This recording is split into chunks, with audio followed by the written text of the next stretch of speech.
ప్రియ శ్రోతలారా, ఈ రోజున మనం న్యాయాధిపతుల గ్రంథం 11వ అధ్యాయం వినబోతున్నాము. ఈ అధ్యాయంలో యెఫ్తా అనే న్యాయాధిపతి మనకు పరిచయమవుతున్నాడు. ఇతడు అమ్మోనీయులను ఎదుర్కొని యుద్ధం చేశాడు. యెఫ్తా దేవునికి చేసిన మొక్కుబడి వివాదాస్పదమైనది. ఆ సంగతి కూడా మనం వినబోతున్నాము. యెఫ్తా 9వ న్యాయాధిపతి. గిలాదువాడైన యెఫ్తా పరాక్రమము గల బలాఢ్యుడు.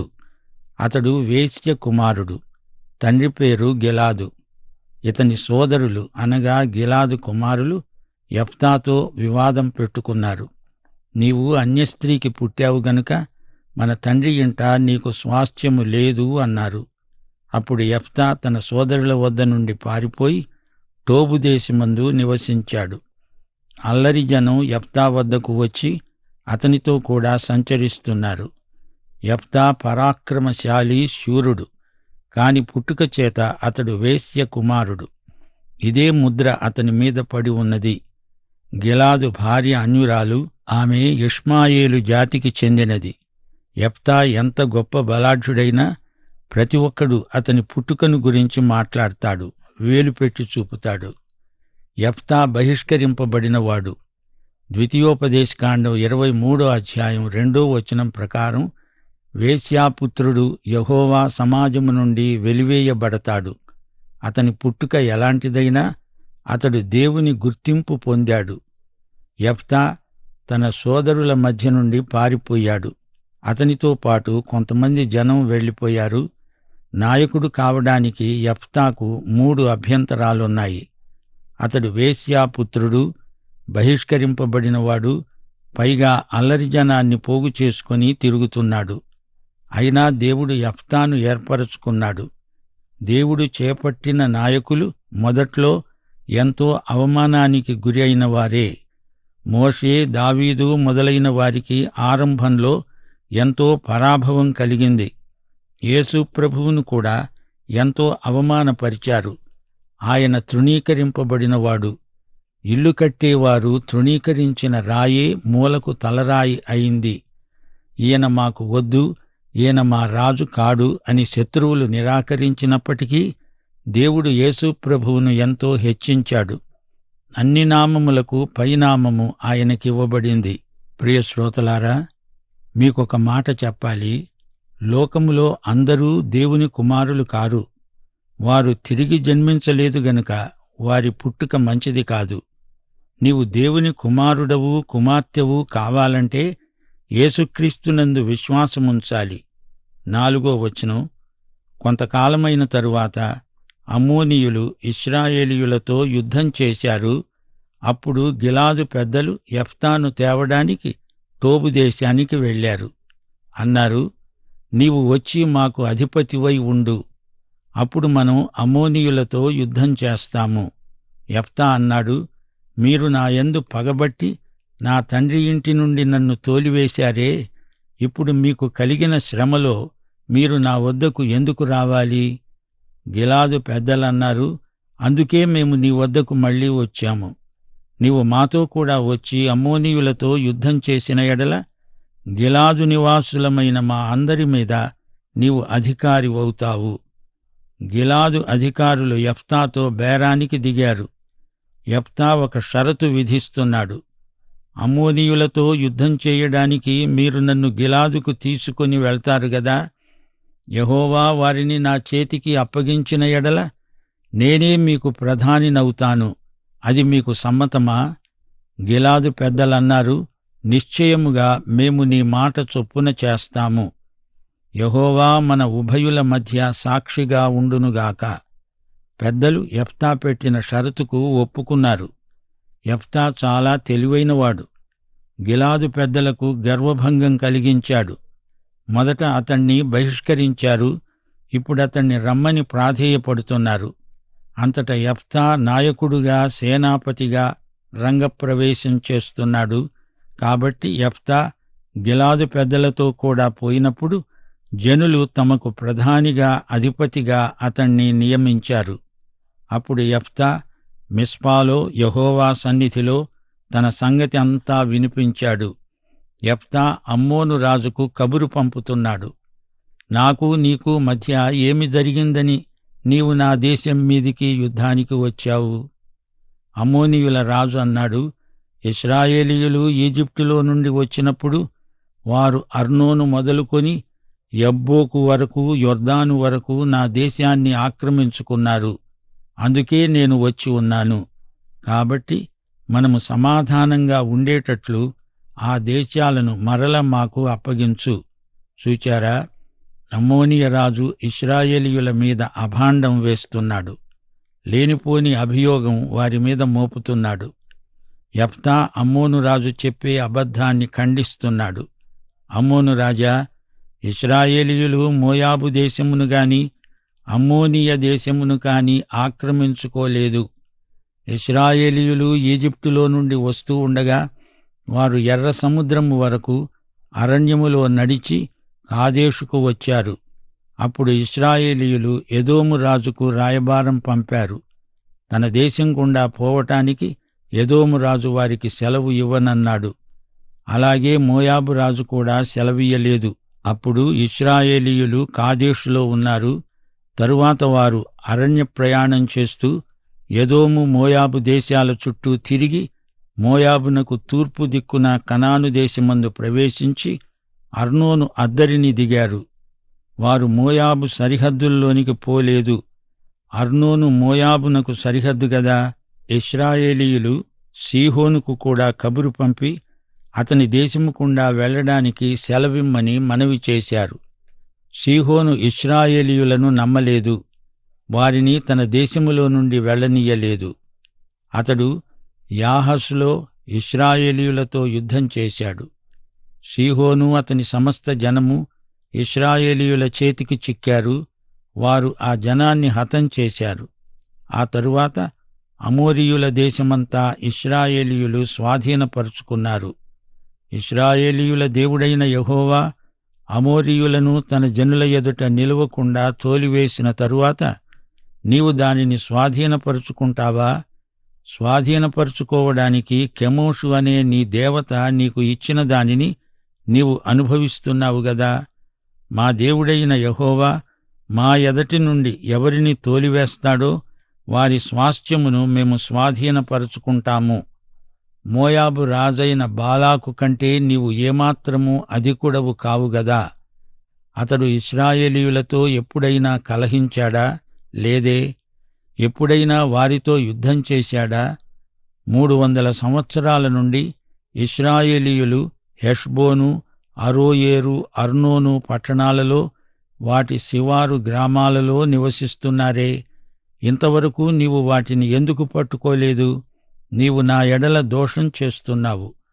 నేను నీ ఎడల తప్పు చేయలేదు గాని నీవు నా మీదికి యుద్ధానికి రావడం వలన నా ఎడల నీవు నేరస్తుడివవుతున్నావు. న్యాయాధిపతి అయిన యెహోవా నేడు ఇశ్రాయేలీయులకు, అమ్మోనీయులకు న్యాయము తీర్చునుగాక. ఇంత చెప్పినా అమ్మోనీయ రాజు యెఫ్తా మాటలకు ఒప్పుకోలేదు. యెఫ్తా జరిగిందంతా స్పష్టంగా వివరించాడు.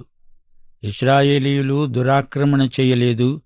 యెహోవా ఆ ప్రాంతాన్ని తమకు అప్పగించాడు. అమ్మోనీయులు ఇశ్రాయేలును నాశనం చెయ్యాలని అనవసరంగా యుద్ధం ప్రకటించారు. నాటి నుండి నేటి వరకు ఇశ్రాయేలు ఇలాంటి పరిస్థితులనే ఎదుర్కోవలసి వస్తున్నది. అమ్మోను రాజు యెఫ్తా మాటలు పెడచెవిన పెట్టాడు. యెఫ్తా యుద్ధానికి సిద్ధమయ్యాడు. యెఫ్తా చాలా కాలం పరాయి దేశంలో తలదాచుకొని ఈ రోజున సేనాపతిగా యుద్ధాన్ని నడిపిస్తున్నాడు. యెఫ్తా ఉద్రేకంతో నిండిపోయి ఉన్నాడు. యెఫ్తా అన్యుల మధ్య నుండి వచ్చినవాడు.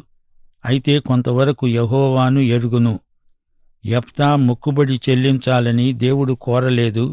కాని యెఫ్తా తన అన్య సాంప్రదాయం చేత ప్రభావితుడై తొందరపడి యెహోవాకు మొక్కుకున్నాడు. ఏమి జరిగిందో వినండి. 29వ వచనం.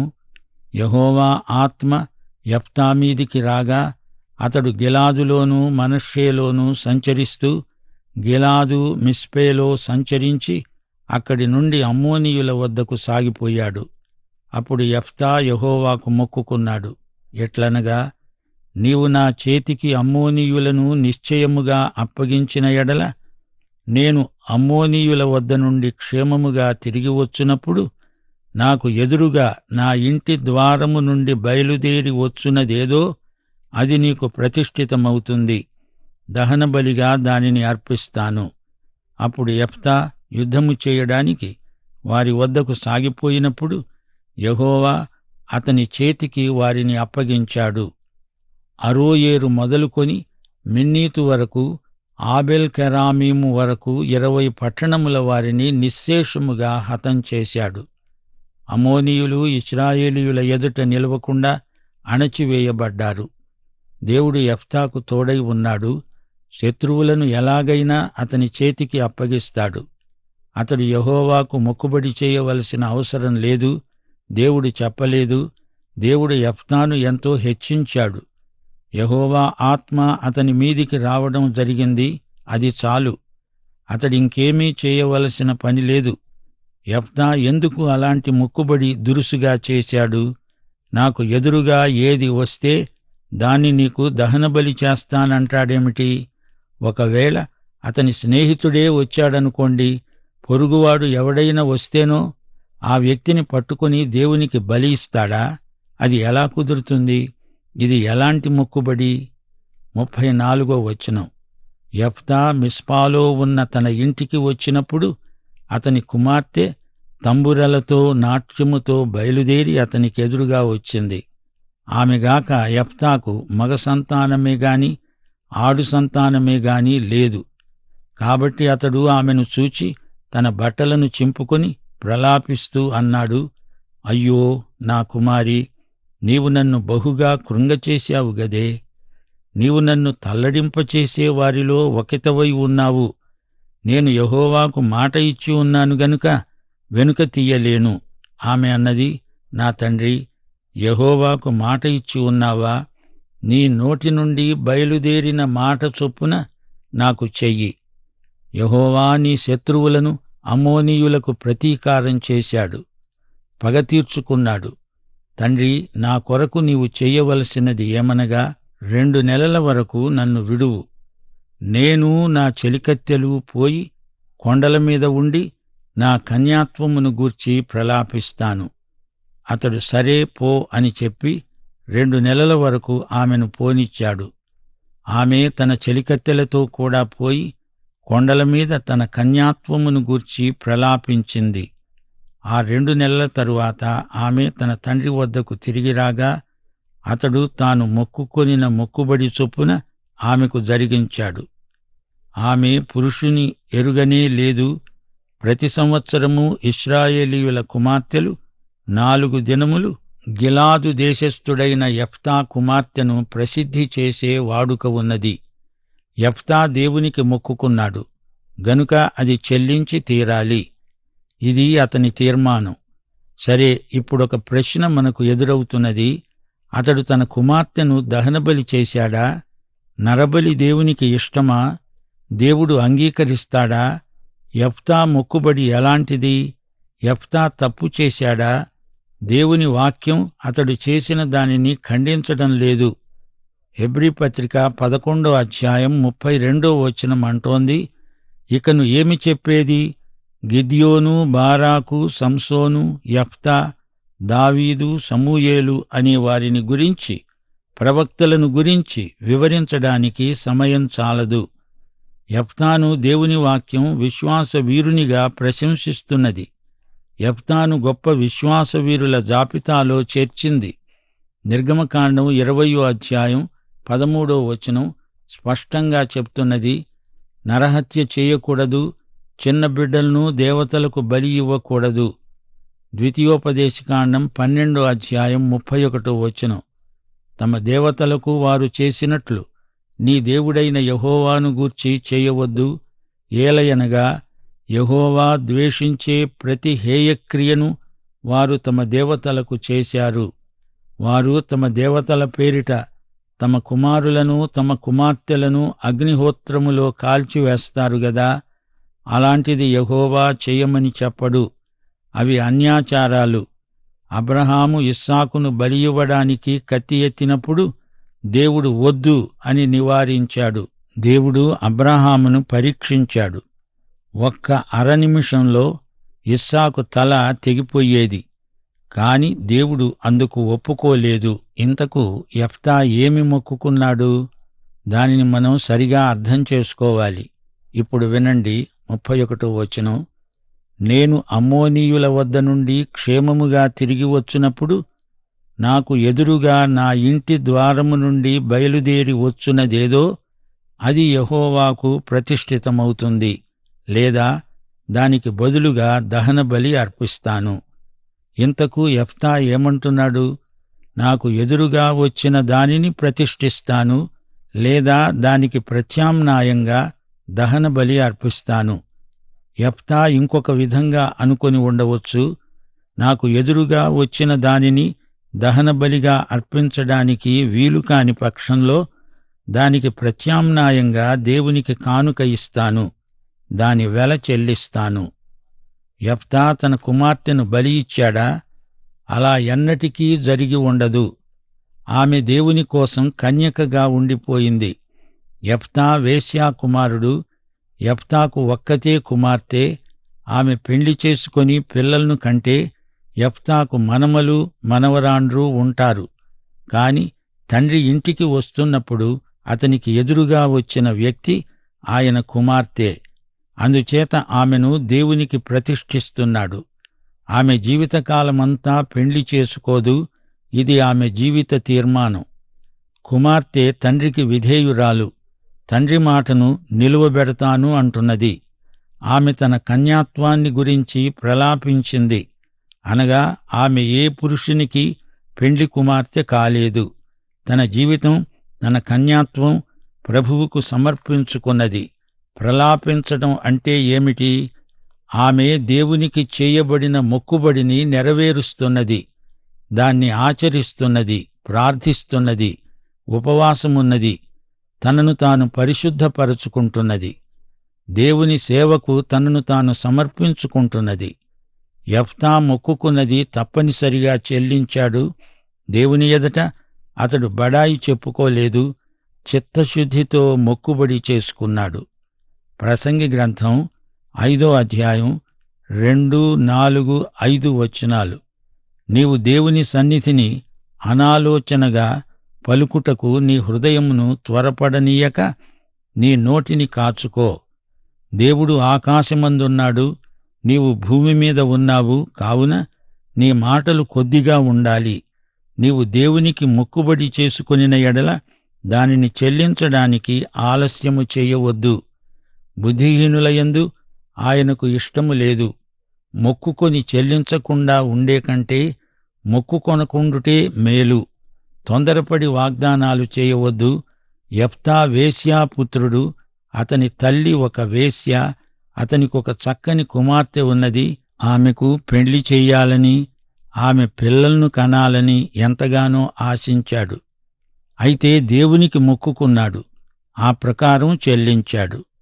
సోదరీ సోదరులారా, దేవునికి అది ఇస్తాము, ఇది ఇస్తాము, అది చేస్తాము, ఇది చేస్తాము అని తొందరపడి మాట ఇవ్వకండి.